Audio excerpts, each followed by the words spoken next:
కేసీఆర్ గారాల పట్టి కవిత పంతం బీఆర్ఎస్ పార్టీ పునాదుల్నే కదిలించేలా ఉంది.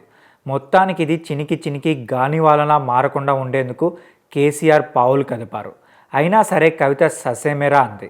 తెలంగాణ బహుజన రాష్ట్ర సమితి పేరుతో కొత్త పార్టీకి సిద్ధమైనట్టు తెలుస్తుంది. దీంతో బీఆర్ఎస్ పార్టీ నుంచి బుజ్జగింపుల పర్వం మొదలైంది.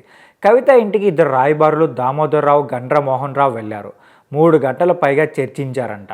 అయితే కవిత పట్టిన పట్టు విడకపోవడంతో స్వయంగా కేసీఆర్ ఫోన్ చేసి మాట్లాడారంట. మళ్ళీ అధికారంలోకి వచ్చాక అంతా మాట్లాడుకుందామని బుజ్జగిచ్చినట్టు సమాచారం. ఇదిలా ఉండగా సింగరేణి ప్రాంతానికి చెందిన తెలంగాణ జాగృతి నేతలు కొందరు బంజారా హిల్స్లోని కవిత ఇంటికి వెళ్లారు. వాళ్ళతో అత్యవసర సమావేశంలో కవిత మాట్లాడారు.